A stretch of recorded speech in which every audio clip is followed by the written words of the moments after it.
Hi all, this is Tanya here again. ഇന്ന് എൻ്റെ ഒരു റാൻഡം 5 to 9 ഈവനിങ് കണ്ടാലോ? ഈവനിങ് വാക്കിന് പോയി വന്നിട്ട് പെട്ടെന്ന് ഒരു തട്ടിക്കൂട്ട് ഡിന്നർ സെറ്റപ്പ് ചെയ്തെടുത്തു. ഡിന്നർ എന്നൊന്നും പറയാൻ പറ്റില്ല, ഒരു ഓംലെറ്റും ഒരു ടോസ്റ്റും. Moopens triple filtered premium coconut oil ആട്ടോ നമ്മൾ യൂസ് ചെയ്യുന്നത്. ഇതൊരു പ്രൊമോഷൻ വീഡിയോ ഒന്നുമല്ല, നമ്മൾ യൂസ് ചെയ്യുന്ന ഓയിലാണ്, അതുകൊണ്ട് ജസ്റ്റ് പറഞ്ഞു എന്നേ ഉള്ളൂ. ഇവരുടെ ലൊക്കേഷൻ വരുന്നത് വൈക്കത്താണ്.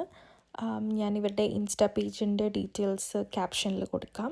ഡെലിവറി ഓൾസോ അവൈലബിൾ ആണ് കേട്ടോ. അത് കഴിഞ്ഞ് ഞാൻ കണ്ട മൂവിയാണ് പപ്പൻ പ്രിയപ്പെട്ട പപ്പൻ. ഇത് 1986 റിലീസ് ചെയ്ത മൂവിയാണ്. സത്യനന്ദിക്കാടാണ് ഡയറക്ടർ. പിന്നെ നമ്മുടെ റഹ്മാൻ, ലാലേട്ടൻ, തിലകൻ ഇവരൊക്കെയാണ് മെയിൻ ക്യാരക്ടേഴ്സ് ചെയ്യണത്. ലൈഫ് ആഫ്റ്റർ ഡെത്ത് ആണ് മൂവിയുടെ കോൺസെപ്റ്റ്. അത് കഴിഞ്ഞ് ഞങ്ങൾ ജസ്റ്റ് ഒന്ന് പുറത്തേക്ക് ഇറങ്ങി. പിന്നെ ഈ സ്ട്രോബെറി കപ്പ് വിത്ത് ദുബായ് ചോക്ലേറ്റ് ആ സംഭവം ഒരെണ്ണം വാങ്ങിച്ചു, ചുമ്മാ ടേസ്റ്റ് ചെയ്യാം. അത് കഴിഞ്ഞ് പിന്നെ മുടിയിൽ കുറച്ച് പരീക്ഷണങ്ങളൊക്കെ നടത്തി. അങ്ങനെ അന്നത്തെ ദിവസം കഴിഞ്ഞു. അപ്പം അത്രേ ഉള്ളൂ. ബായ്.